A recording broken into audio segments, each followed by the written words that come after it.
The Galactic Exploration Authority, GEA, had seen many strange things in their long history of studying the stars, but nothing prepared them for what they found when they first discovered Earth. It started with a faint signal, just a flicker among the endless stars. The signal, though weak, was unmistakable. It was from a planet in a distant corner of the galaxy. The GEA's best scientists quickly began to analyze the readings. They had never encountered anything like this before. The planet, which they named Earth, showed signs of life. But it wasn't the type of life they were used to.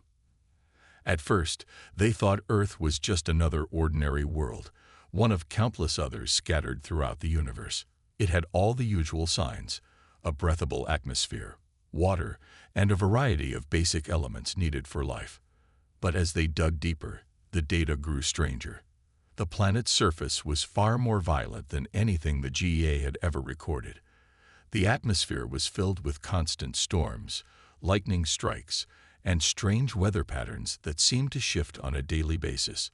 But what made Earth truly terrifying wasn't just its environment.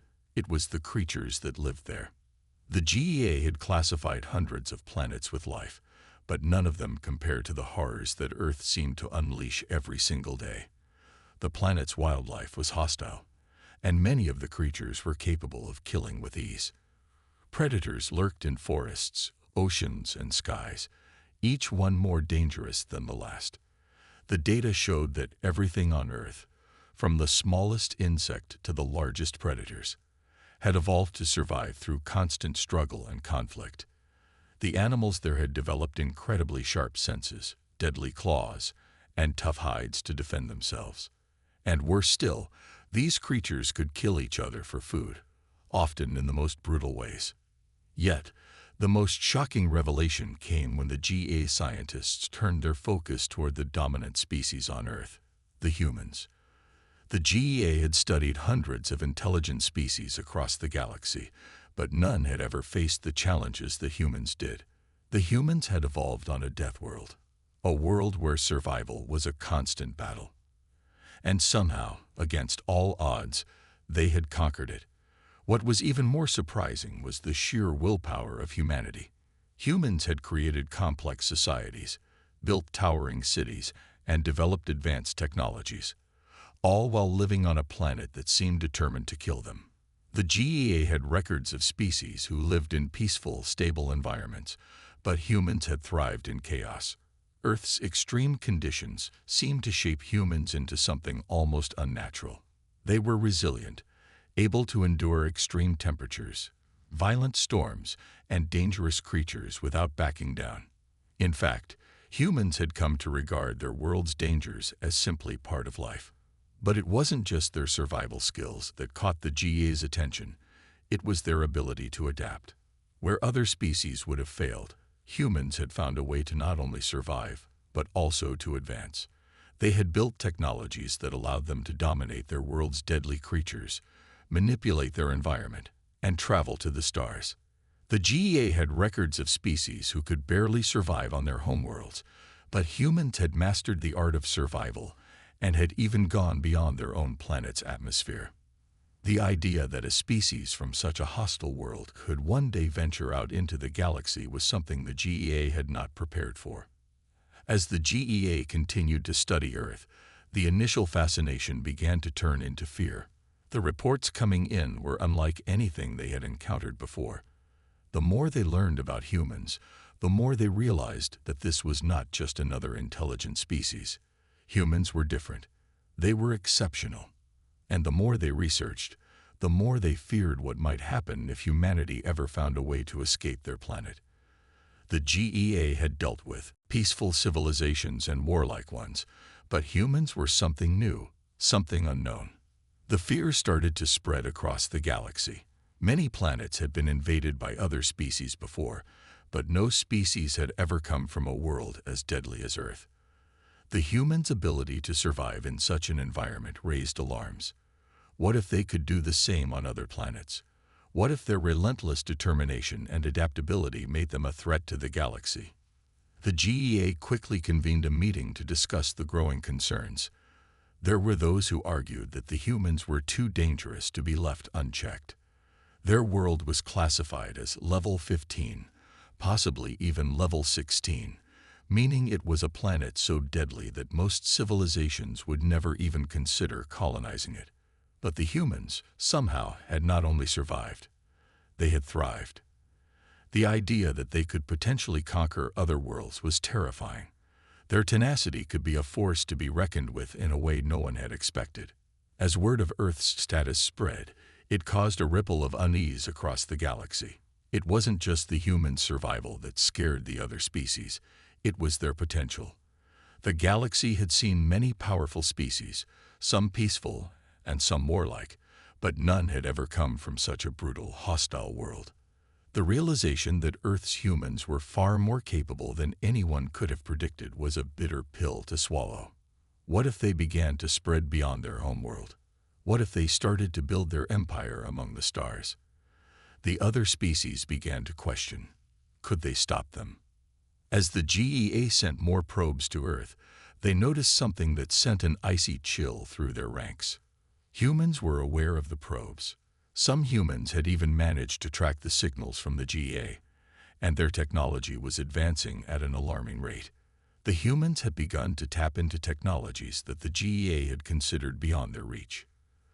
The thought that a species from such a deadly world could soon possess the same level of technological power as the more advanced civilizations in the galaxy was frightening. The GEA's worst fear was beginning to feel like a reality. Humans were not just survivors. They were becoming a force, and that was something no one had predicted. What would happen when humanity inevitably spread to the stars? Would the galaxy be ready for them? With each new discovery, the tension grew. The galaxy held its breath, unsure of what humanity would do next.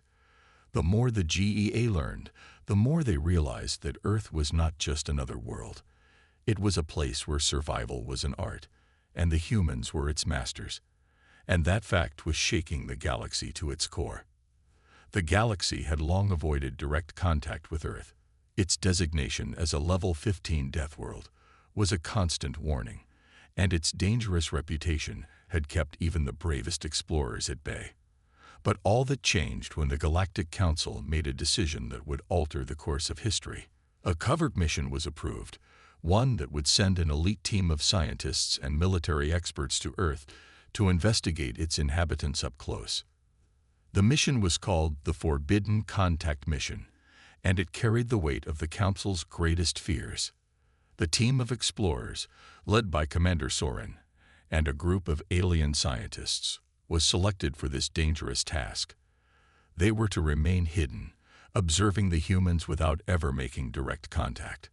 The mission was to gather data on Earth's advanced technology, the intelligence of its dominant species, and the way they survived in such a hostile environment.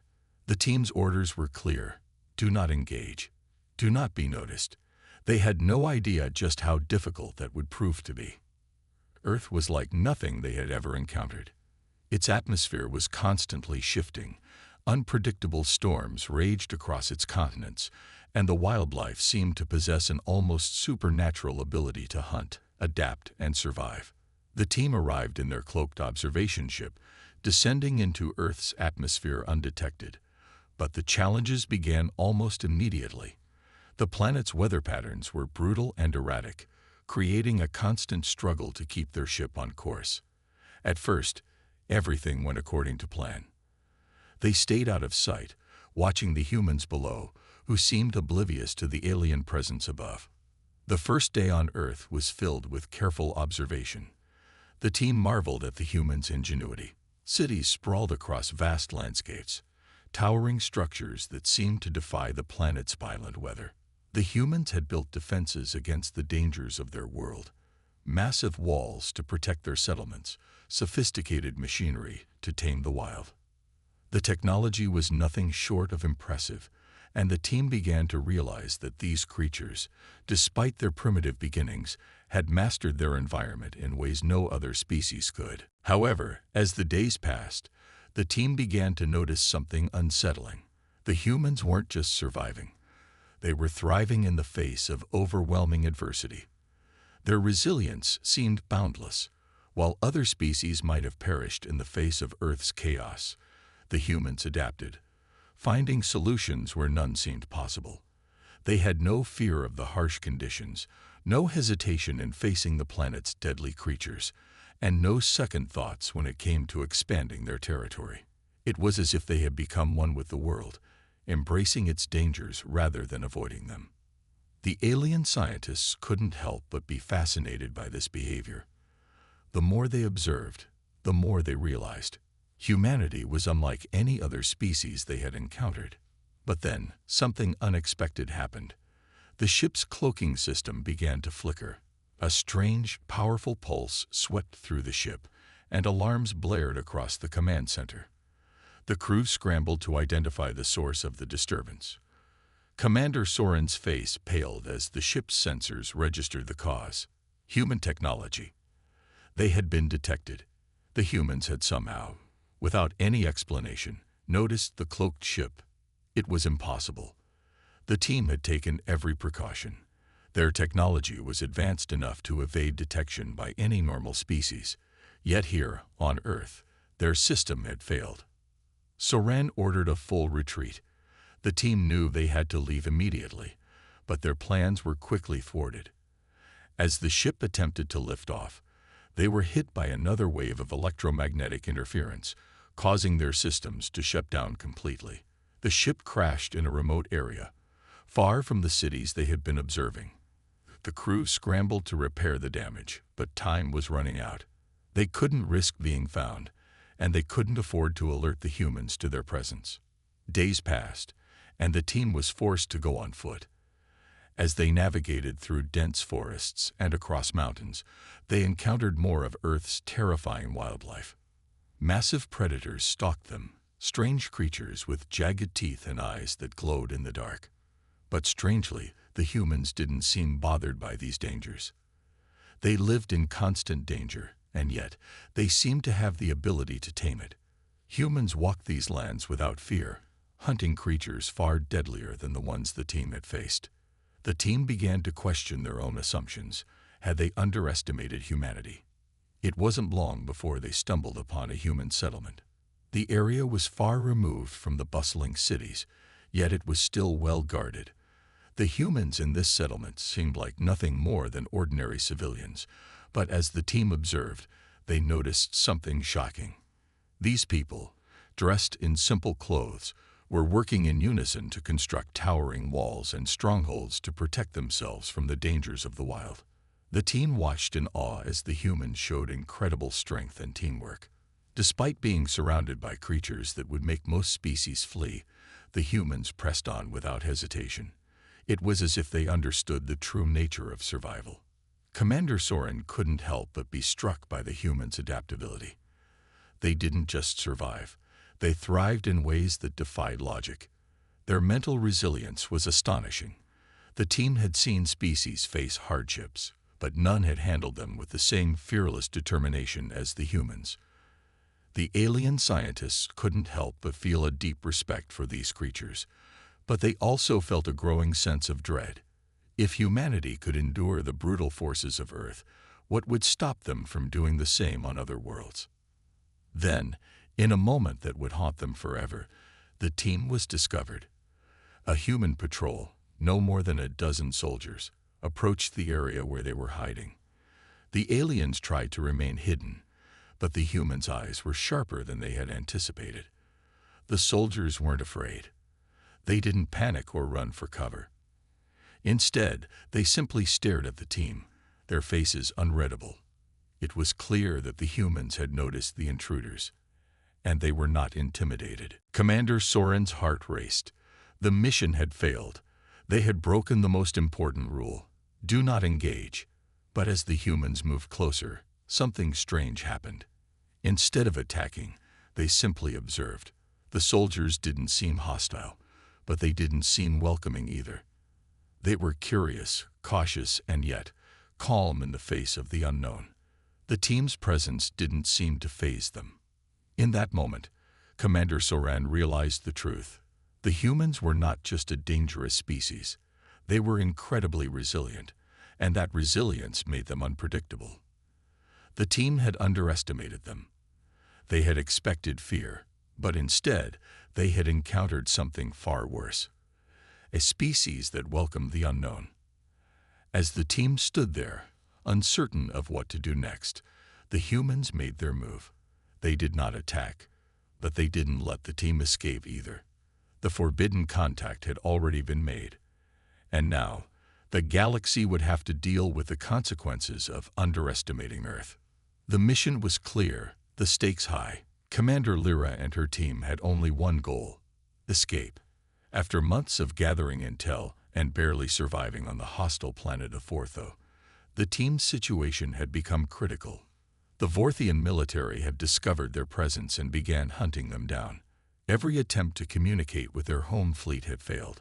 Now, they were alone, stranded in enemy territory with no way to contact anyone. The only option left was to escape, by any means necessary.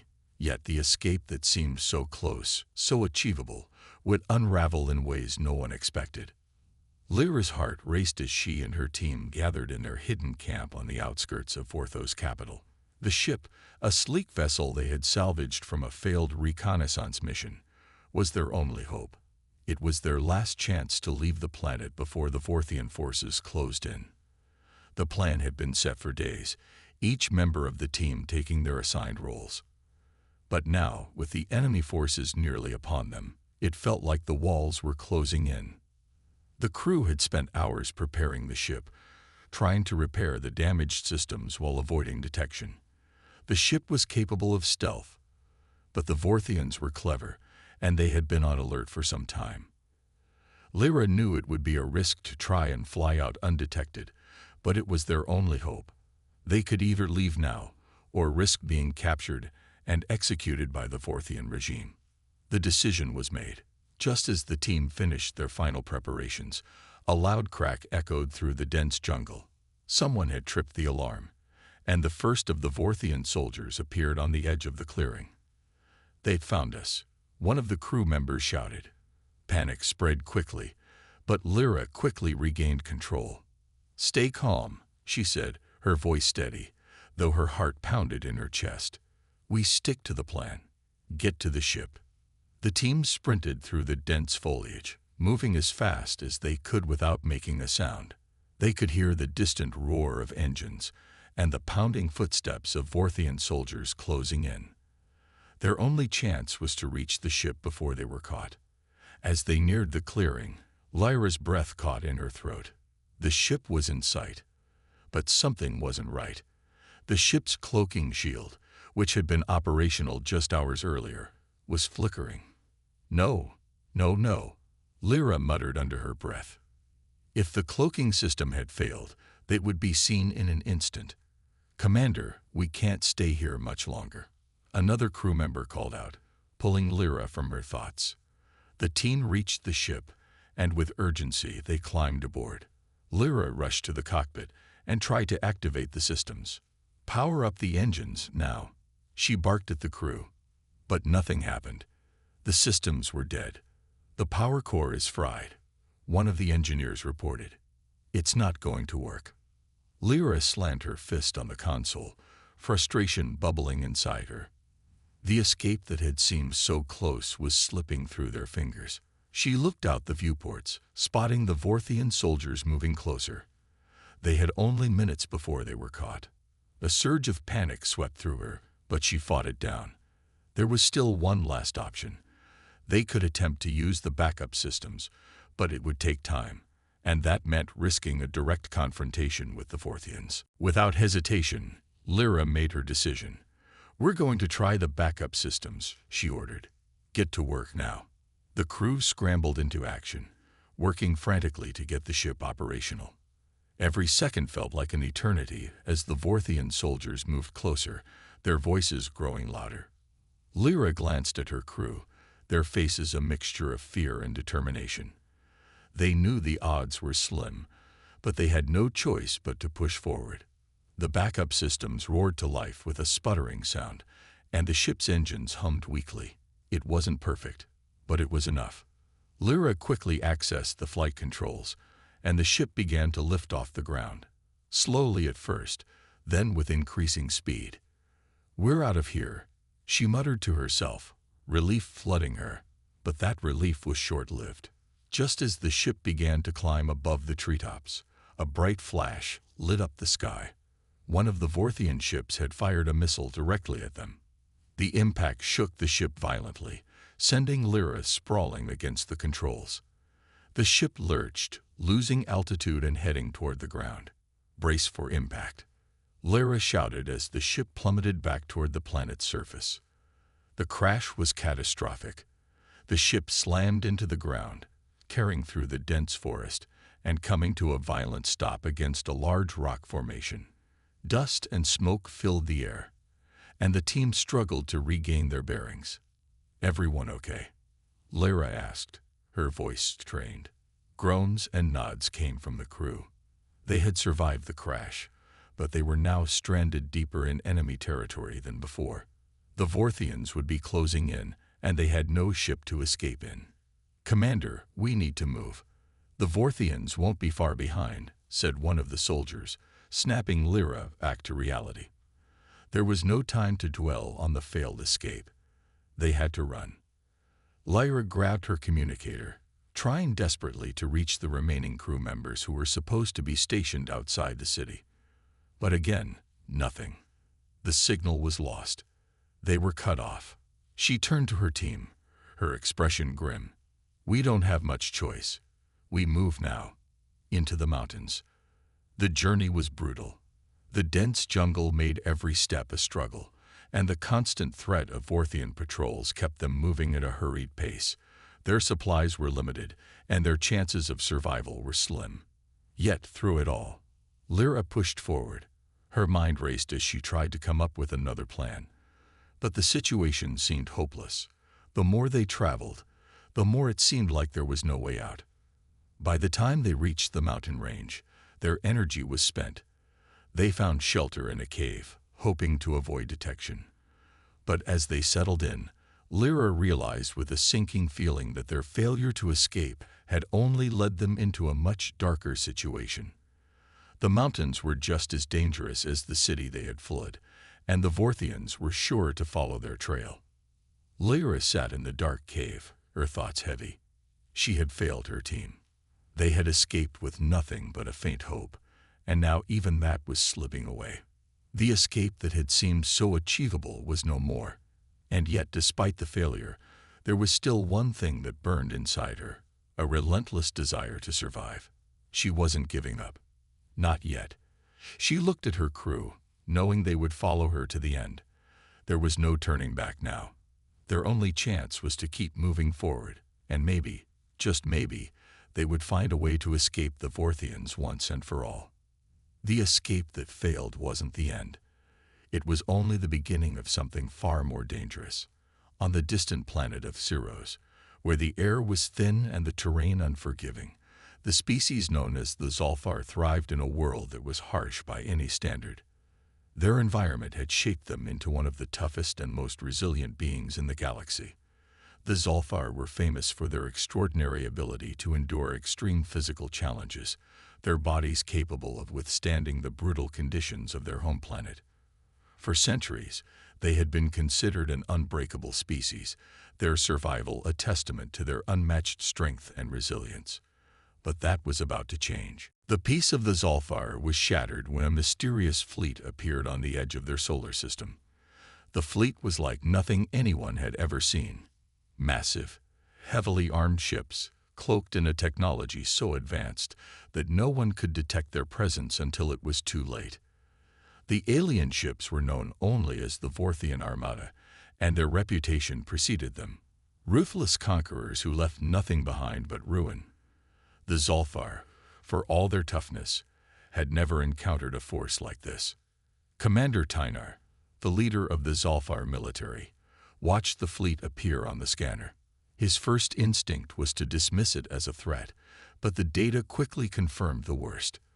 The Vorthians weren't just passing through. They were preparing for an invasion. Tynar called for an emergency council meeting, summoning the brightest minds, and the fiercest warriors to come up with a plan to defend their planet. Yet, even as they gathered, Tynar couldn't shake the feeling that the Zolthar's strength alone wouldn't be enough this time. "We've fought off raiders and invaders before," Tynar said, trying to rally his people. "But these Vorthians are different. We've never faced such overwhelming force." His word hung heavy in the air, a truth that none of the council could deny. The Zolthar had fought wars for centuries, yet none had been as daunting as this.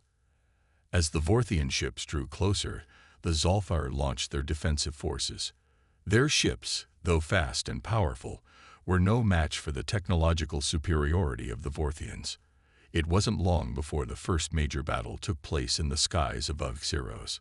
The Zolthar fought with all their might, their weapons blasting through the dark void of space, but it became clear that the Vorthians were far more advanced. Their weapons tore through Zolthar ships like paper, and their shields seemed impenetrable. Despite the bravery of the Zolthar warriors, their strength alone couldn't stand up to such overwhelming firepower. Tynar stood on the bridge of his flagship, watching in disbelief as his fleet was destroyed. His heart pounded in his chest. The Zolthar were supposed to be unbreakable, but now they were being torn apart. The very idea of being defeated was a foreign concept to his people. Yet, here they were, losing ground with every passing hour. The once proud warriors of Xeros were now in a fight for survival. But Tynar refused to give in. He knew the Zolthar could endure, could adapt. Their species had evolved to survive the harshest of environments, and he was determined to make that survival count now.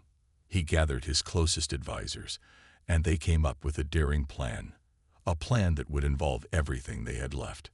They would infiltrate the Vorthian flagship, sabotage their systems from within, and cripple their ability to fight. It was a long shot, but it was the only chance they had. A small team of Zolthar soldiers, including Tynar, prepared to board the Vorthian flagship. Their mission was dangerous, but it was the only hope they had to turn the tide of the war. As they entered the Vorthian ship, they marveled at the alien technology. The ship's interior was unlike anything they had ever seen, sleek, cold, and mechanical. The Zolthar team moved swiftly, blending into the shadows and avoiding detection by the Vorthian soldiers patrolling the corridors. As they neared the control room, Tynar's mind raced. If they succeeded, they could stop the Vorthians from launching their final attack on Xeros. But there was no room for error. The stakes were too high. He could feel the weight of his people's hopes on his shoulders. The Zolthar had always been known for their strength, but now it was their cunning and adaptability that would have to see them through. The team reached the control room, but just as they prepared to strike, an unexpected obstacle appeared. The Vorthians were more prepared than they had anticipated. A squad of Vorthian soldiers ambushed them, and a fierce firefight erupted in the heart of the flagship. Tynar fought with everything he had, his instincts guiding his every move, but it was clear that the Zolthar were at a disadvantage. The Vorthians were faster, their weapons more advanced. Yet, despite the overwhelming odds, Tynar refused to yield. His strength and resolve were tested like never before, but he fought on, knowing that his people's future depended on this mission. The battle raged on, but just as the Vorthians seemed poised to overwhelm them, a surprise happened. The Zolthar soldiers, though outnumbered and outgunned, found a way to turn the tide. They managed to infiltrate the Vorthian Central Command and activate the sabotage protocols. The Vorthian fleet began to experience catastrophic system failures, their weapons going offline and their ships falling into disarray. The Zolthar had struck at the heart of the Vorthian war machine, and the tide of battle began to shift. Tynar's team barely managed to escape the Vorthian flagship as it began to self-destruct, taking out several Vorthian ships in the process. They returned to their fleet, battered and bruised but victorious. The battle was not over, but the Zolthar had proven something important that day. They were unbreakable, not because of their strength, but because of their ability to adapt, to overcome, and to fight on when all seemed lost. The Vorthian invasion had been halted, but the cost was high. The Zolfar had suffered heavy losses, and the war was far from over. But one thing was clear. The Zolfar were a species unlike any other in the galaxy. They were not just strong physically, they were strong in spirit. They could endure, adapt, and overcome even the most impossible odds. And as Tyner stood on the bridge of his flagship, watching the remnants of the Vorthian fleet retreating into the void, he knew one thing for certain. The Zolfar would not be broken. Not now, not ever. The Galactic Council, an assembly formed to govern the peace and order of hundreds of species spread across the stars, had always prided itself on maintaining control. For centuries, it had established laws, treaties, and alliances that kept the peace, settling disputes and preventing wars between even the most powerful civilizations. But there was a growing unease among the council members, something they had always feared, something they knew they would one day face, but hoped they never would. The rise of a new force, one that could threaten the very fabric of the galaxy itself. The council chambers on Celestia Station, the neutral ground where the leaders of the galaxy's most powerful species met, were filled with tense murmurs. The brightest minds and most influential beings from every corner of the galaxy gathered to discuss a disturbing report that had just arrived. A mysterious force, unlike any known civilization, had begun to advance at an alarming rate. The species known only as the Arkan had been discovered in the distant reaches of uncharted space. At first, their existence had been nothing more than a rumor, but now they were real, and they were coming. Commander Lyra of the Human Coalition was the first to speak, her voice cutting through the murmurs. "We've never encountered anything like this before. The Arkan aren't just another species. It's as if they've evolved into a singular entity. They don't rely on traditional technology. They don't make alliances, and they don't fear us. The reports we've received show that entire systems have fallen without a single shot being fired." The council members exchanged uneasy glances.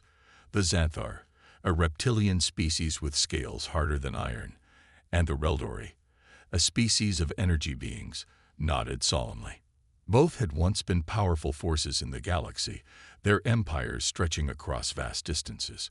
But the idea of an enemy so mysterious, so different, shook them to their very cores. The council was in turmoil. Each species had their own strengths, their own technological marvels, but none of them had prepared for the Arkan. Their weapons, though unproven, seemed capable of annihilating anything in their path. Their methods of warfare were completely unconventional. No battles, no fleets clashing in space. It was as if the Arkan had found a way to simply erase entire worlds from existence. The fear was palpable in the room. The Galactic Council had always prided itself on its ability to bring order to the galaxy, but now they found themselves powerless against a foe they didn't understand. Commander Lyra's words echoed in the minds of every leader present. They are a shadow, a force of nature, and we're just waiting to see when they'll strike next. The panic among the council grew, but there was little they could do. The Arkan had shown no interest in negotiating, and attempts to communicate had failed.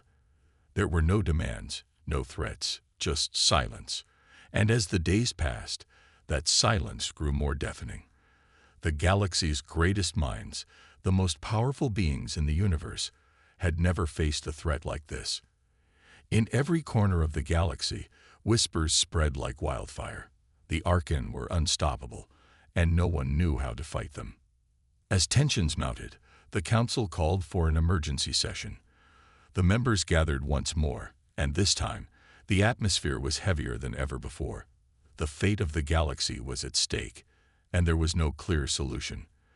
The council had always been able to mediate and resolve conflicts, but this was different. "I propose we send a team," said Ambassador John of the Reldori, his glowing form flickering with urgency. "We know nothing about the Arkan. Perhaps if we can study them from close range, we might learn something that can help us. We may not have the luxury of time, but it's better than waiting for them to strike." The suggestion was met with divided opinions. Some were in favor, while others, like Tynar of the Xanthar, feared that sending a team would only provoke the Arkan. "We don't know what we're dealing with," he growled, his eyes narrowing. "Sending a team could lead to disaster. We need more time to prepare, to understand the full scope of this threat. Jumping to action could be our undoing." The debate raged on, with no consensus in sight. Meanwhile, the Arkan continued to advance, their presence looming over the galaxy like a dark cloud. There were rumors that entire fleets had disappeared without a trace, that the Arkan had the ability to disintegrate ships, planets, entire star systems. Some even whispered that the Arkan could bend the laws of physics themselves, controlling time and space in ways that defied explanation. It wasn't until a small, seemingly insignificant fleet of scouts from the human coalition managed to intercept one of the Arkan's distant communications that the galaxy learned something crucial. The Arkan were not a force of destruction in the traditional sense. They had no need for armies or massive battles. The Arkan had the power to simply erase existence from the fabric of reality itself. Entire civilizations were being wiped from existence, not through warfare, but through some form of cosmic manipulation, an ability that could not be fought with conventional means. The discovery shook the very foundation of everything the Galactic Council had believed about warfare. The very concept of an invincible enemy, one that didn't need to engage in battle, one that could simply erase anything from existence, was a nightmare beyond comprehension. The Council gathered once more, this time with an urgency that bordered on panic. The members knew that they couldn't wait any longer. They had to act, but the question remained: how? How could they stop an enemy that didn't follow the rules of engagement, an enemy that could simply erase their existence without lifting a finger? Desperation led them to a dangerous conclusion. If the Arkan had the power to erase existence, then perhaps they could be turned against themselves. If the galaxy could discover the secret behind their power, perhaps they could learn to harness it. The idea was insane, reckless even, but it was the only option left. A plan was formed, one that would send a team of the galaxy's finest minds to the heart of Arkan space. There they would attempt to learn how the Arkan wielded their power, to study their methods and uncover any weaknesses. It was a suicide mission for most, but it was the only hope the galaxy had. As the fleet prepared to depart, Commander Lyra stood at the front of her ship, looking out at the stars. The Council had made its decision, and the galaxy's fate rested on the success of this mission. She knew the risks, but she also knew that if they failed, everything would be lost. The journey into Arkan space was perilous. The farther they went, the more the crew could feel the oppressive weight of the unknown pressing down on them. Every light in the sky seemed like a warning.